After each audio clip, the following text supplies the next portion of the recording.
Hey everyone, Sam here from Backlot 605, coming at you with a review of Space Jam: A New Legacy. Space Jam: A New Legacy is a sequel to the 1996 film Space Jam, which starred Michael Jordan and Bugs Bunny. This one stars LeBron James and Bugs Bunny, and is updated for a modern audience. It follows LeBron James as he and his son are having issues. And when his son gets kidnapped by a rogue AI, he has to go into the Warner Brothers serververse and get his son back and obviously mend their relationship. This is a movie that I was very much anticipating because I love the original Space Jam. It is a childhood favorite of mine. It doesn't necessarily hold up. I'm aware it's not Citizen Kane or anything, but I just have a blast watching it. And for the most part, I had a lot of fun watching Space Jam: A New Legacy. This is very different than the original in the fact that, it's got if you've seen the trailers, you know that there's a lot of Warner Brothers properties in this movie. At times it feels a bit like Ready Player One, where they're throwing a bunch of references at you on the screen. It's hard to keep up with all of those. You can't necessarily dwell on any of them for too long. They're kind of flash in the pan and then they're gone. That said, this movie has a lot of fun with that concept. There's a lot of cool sequences with references to other movies, and some of those can be kind of fun and others fall kind of flat. The biggest strength of this movie is actually Don Cheadle, who plays the villain, Algorithm, the algorithm AI that kidnaps LeBron and his son.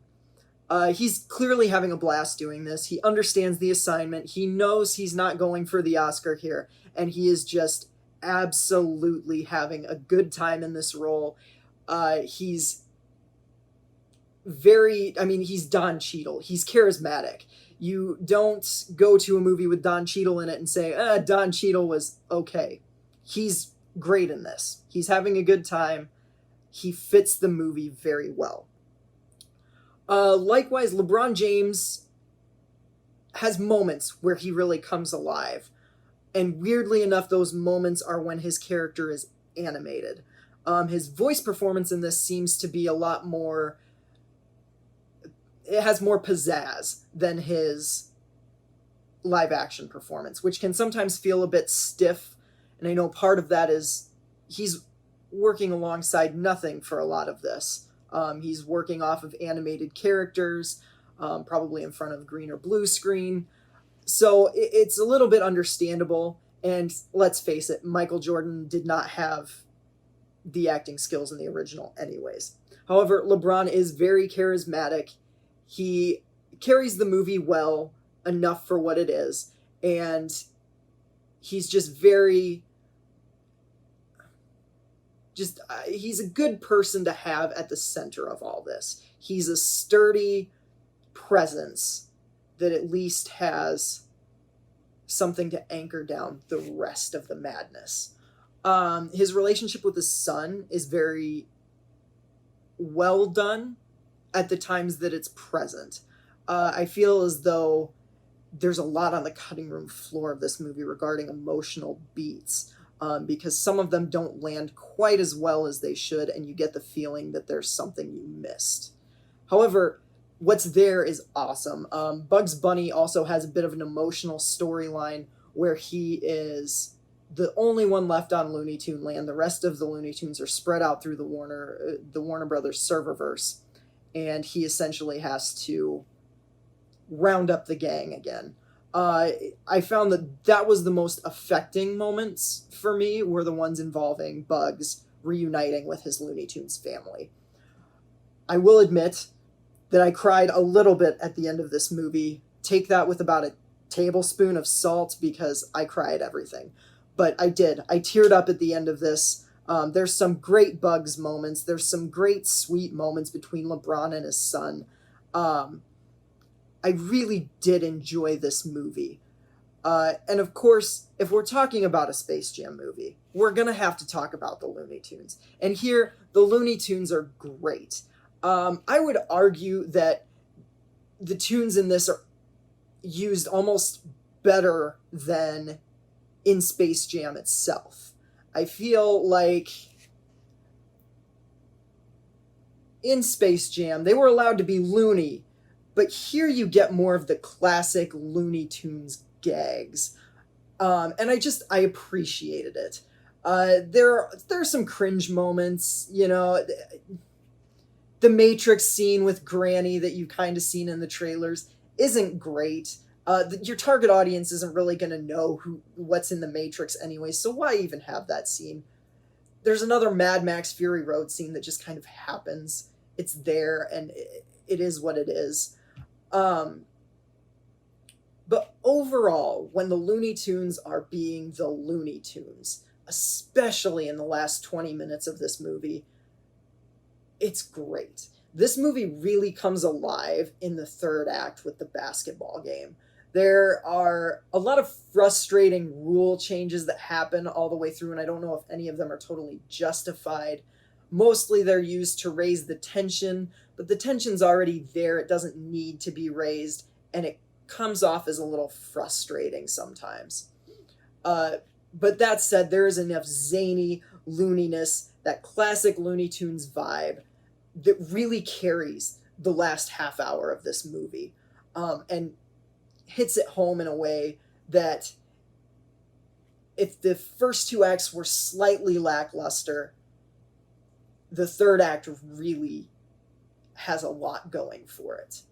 And I'm not saying the first two acts were all bad.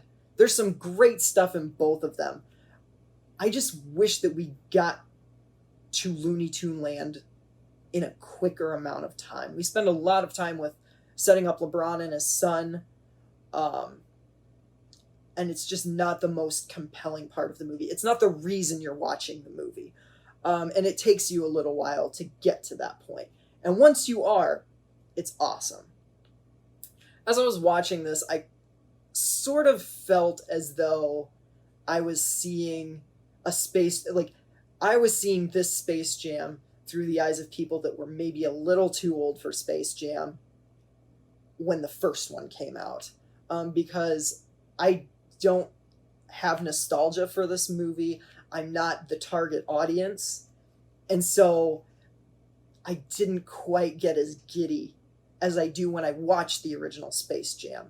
However, a kid that's in the age range of this movie is probably going to love it. It's probably going to be the Space Jam for this upcoming generation. And in 25 years, when whoever the next basketball great is does a Space Jam 3 or whatever, I think you're going to see the same kind of nostalgia from kids that are, 5 to 10 now at that time. Overall, I say Space Jam: A New Legacy is it's fun. At the end of the day, it's a fun movie. I enjoyed it a lot. For me, it doesn't hold a candle to the original, but I don't know if I ever thought it would.